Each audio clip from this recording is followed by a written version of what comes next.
So my father, after having finished building us this house, he came back to Mexico in 1985, and he really just came back so that he could see his dream house with his own eyes. And when he got there and he saw that nobody was really taking care of us, that's when he decided that because he couldn't come back, then he was gonna have to bring us here to the U.S. to be with him. And at first, he wanted to bring us one at a time, because it's very expensive paying a smuggler. And my father was undocumented, and that was really his only choice. So bringing us here was running across the border. And he wanted to bring us one at a time. But we refused to be separated because we had already been separated enough that, my siblings and I could not bear the thought of being separated from one another after everything we had gone through. And so we begged and begged and begged my dad to not do that. And then he said, well, I'll just bring the two oldest. But he didn't want to bring me because I was 9.5. And he said there was no way I could run across the border at that age. But again, I just kept begging him to bring me. And he said, I'll come back for you. And I said, the last time you left, you were gone for 8 years. And I just couldn't bear the thought of having to wait another 8 years for him. So I begged my dad to bring me, and thankfully I was able to make my case and convince him that he should bring me. So that's how we all ended up running across the border. And at 9.5, it's a difficult experience to do that. But I think for me, I wasn't old enough to really be aware of a lot of the things that were going on. Like, for example, I didn't realize that we were putting our lives in danger by crossing the border. And I actually discovered that on our second attempt when we found a dead man under the bushes. And my father said that smugglers sometimes kill their clients and they just steal their money and leave them there dead in the middle of nowhere. But for me, like, running across the border was really the difference between having a father or not having a father in my life. And that's what that border crossing meant to me more than anything else. I think at that point, I didn't really have a whole lot of dreams. I didn't have dreams of my future or any lofty dreams like that. All I wanted at that point was I just wanted a father. I just wanted to have some kind of family. And that was my dream that got me across the border. That's all I thought about as we were running across. And luckily, we made it on our third attempt. We made it across, and we ended up with my dad, in Los Angeles. And that's where my new life began. So not long after I got to the U.S., I had another experience that, again, when I look back on my choice of pursuing writing as a career, that experience that I had when I got here in LA played a big part of that decision. When I got here to the U.S., I didn't speak a word of English, and I was very scared when I started school. And my father, he was not afraid about us not knowing the language. What he was afraid of was that we would say something in school that might give us away, So every time we went to school in the morning, he would say, you better not say anything about how we got to this country or you can kiss it goodbye. And so a lot of times I went to school with a lot of fear of opening my mouth and revealing our secret. But I was also afraid of going to school because I didn't speak the language, and I didn't know how I was gonna be able to, to do well in school, not knowing the language. And when I got there, my school at the time that I was there didn't have a bilingual education program. They didn't have an ESL program. They didn't really have a way to help their incoming immigrant children. And what they had a table in the corner, and that was their way of incorporating their immigrant children into a classroom by putting them in a table in the corner. And that's where I was for 2 years. So fifth grade and sixth grade, I was in a table in the corner, just looking at the classroom and feeling like a complete outsider. And that was, for me, that was one of the biggest experience of being marginalized in this country, was that table in the corner. And sometimes I still dream about it. It really impacted me of just walking into my classroom and my teacher pointing to that table in the farthest corner of the room, and just feeling that that's where I was gonna have to be until I learned the language. That was really difficult for me. And later on, what happened during the school year was that my school had a writing competition, and all the students were told to write a story, a little short story, and the teachers were gonna collect all the stories and read through them and pick the best ones for the competition. So I ended up having to write my story in Spanish since I didn't know English yet. And the story that I wrote was the story about my birth, about how, I was born in that little shack, and how my umbilical cord was buried on the dirt floor so that I would never forget where I came from.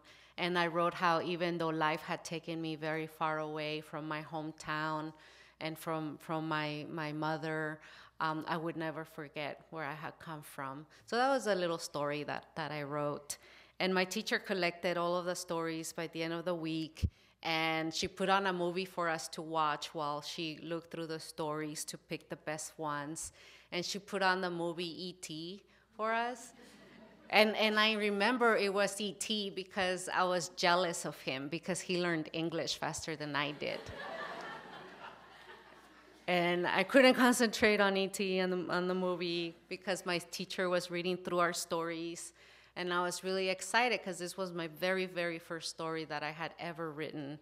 And when she got to my story, she opened it up and she saw that it was in Spanish. And she closed it up and she put it in the reject pile. And I remember that moment of what it meant to me, to have that rejection. And to me, it was more of a rejection of who I was, as an immigrant. And I felt so ashamed of being an immigrant, of not, knowing the language. And I felt ashamed. And I told myself, I'm never going to write again because I don't want to be rejected in that way again. So I swore I would never write ever again. And I didn't write for several years. I just didn't want to write again. And eventually, I found my way back to writing. But I never really thought of myself as a writer. And again, I never really fully recovered from that experience of my work being rejected like that. But that experience later on, it really taught me a lot about publishing and about the real world. And that experience taught me that, not everybody's gonna understand my work. And I have to learn not to let that rejection silence my voice or keep me from writing my stories. And I understood about the sting of rejection and how easily it can be to let someone just completely silence you and make you give up even before you get started. So it was an important lesson that I had to learn. And I think without that lesson, I might not have found my way eventually to writing. So I appreciate that lesson now. I didn't back then, but now I do because I see the positive side of it. When I got to junior college, I went to Pasadena City College. I had another experience there that, again, it brought me closer to me wanting to become a writer, in that I met my English teacher there. She was my English 1A teacher, and she was very different from my fifth grade teacher. She was the very first teacher to ever tell me that I had talent as a writer. And she would always write, every time I wrote essays in her class, she would always hand them back to me with comments in the margin saying, Reynita, you should be a writer. You're such a great writer. And I had never had anyone tell me that I was a good writer. And at that point, I didn't really think of writing as something that could be a career choice for me or an option for me, because I had spent all of, my school years never reading Latino literature. And so somehow I assumed that maybe Latinos didn't write books. And since I was a Latina, that meant I didn't get to write books either. So with my English teacher, when she started to tell me I should be a writer, like, for me, it was somewhat of a shock to hear that coming from her. And it took me a long time to finally get what she was trying to tell me. And what happened during this time that I met this teacher was that my family life at home, my home life had gotten really complicated, because my dad was going through a very tough time. He was dealing with severe alcoholism, and there were a lot of problems at home, and he ended up getting into trouble with the law, and he was arrested for spousal abuse. And I felt really lonely and scared, and I didn't know what I was gonna do, because I saw that my life was falling apart, and I didn't know how to help my family or how to help myself. And I went to look for my English teacher at her office hours, and I told her what happened with my dad. And she said, Reinita, why don't you come live with me? Why don't you get out of that situation and you come live with me? And I did. I moved in with my English 1A teacher.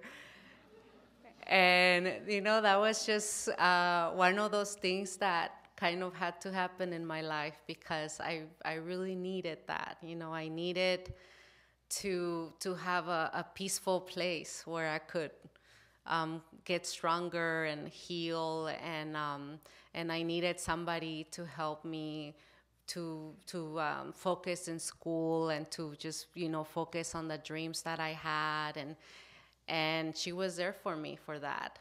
And one of the best things that she did for me was to start introducing me to Latino literature.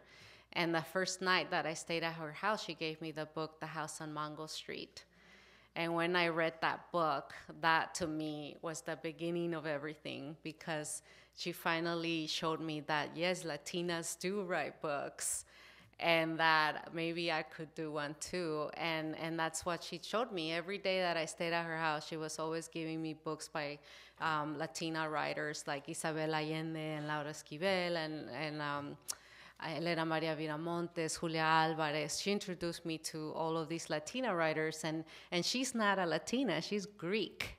So, but she introduced me to Latina writers, and that was just like really, really wonderful. And every day that, would be at her house, she would always say, if Cisneros could do it, you can do it. If Isabel Allende can do it, you can do it. If Julia Alvarez can do it, you can do it. So it's almost like I had my own little Cesar Chavez there right next to me saying, sí se puede, And that's what she was to me. And eventually when she helped me to get out of LA and transfer to UC Santa Cruz, I had that voice in my head already that you can do it, you can do it, you can do it. And that's what carried me through the years that I was a student at UCSC, just having that voice already inside me saying, you can do it, you can do it.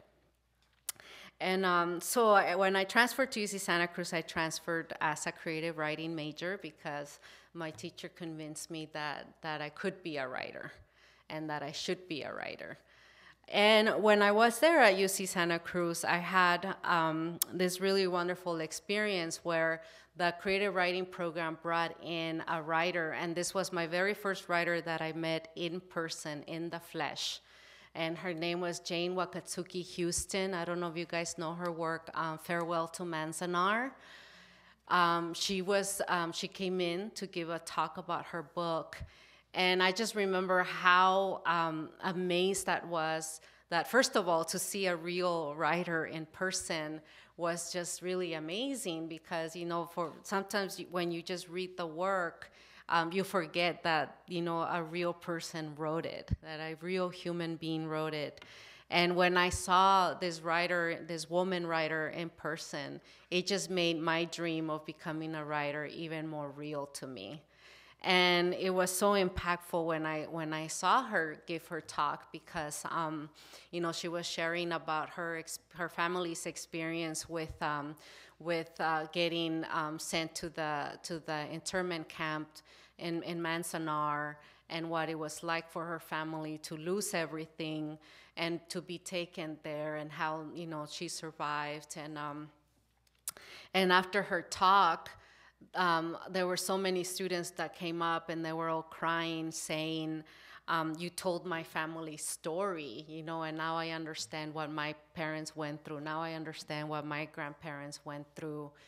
And I just saw, like, what a beautiful moment that is when a writer can connect with a person like that through the story.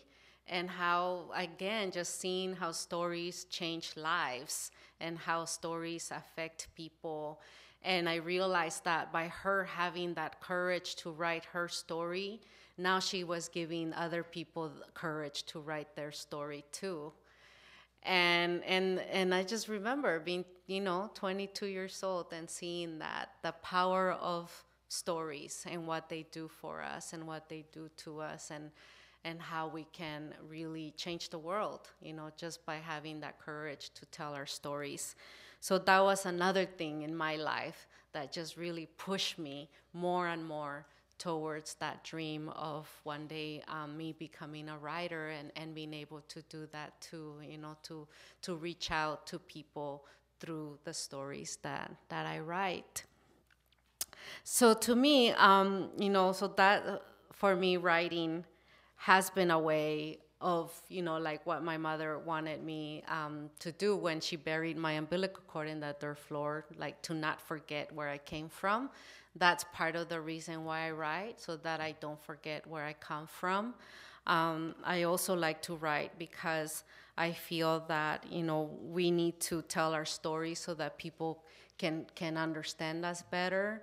And as an immigrant, you know, I write about the immigrant experience to show people that immigration is not just what you get from the media. You know, immigration is not just a black and white issue. It's just not, it's a gray issue with a lot of complexities that we need to look at. Immigration's not just about the numbers, about the data, the statistics. Immigration is about human beings. And, you know, people who have families, and immigration affects not just the individual, it affects the whole family unit. And that was something that I really wanted to get across with my writing. For me, you know, one of the important things that I really, really try to do with the things that I do is just because I came here as an undocumented immigrant, and I was very lucky in that I got the opportunity to legalize my status.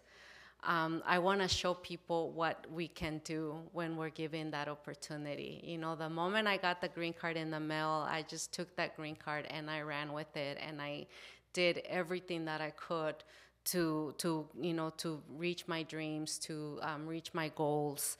And in that way, like, I want people to see, you know, the possibilities that we can give others when we give them opportunities, when we welcome them into our communities, and we are there to support them to pursue their own dreams. Because when everybody manages to obtain their dream, that benefits everybody, our communities, our, you know, the country, that we're all able to contribute and to make this place, you know, this country a better place for everyone. And so that's something that for me, that, you know, my writing is important to me because of that, because that's my way of contributing to the conversation. And hopefully through my stories, I can change minds and hearts. Well, thank you so much. I want to wrap it up with that.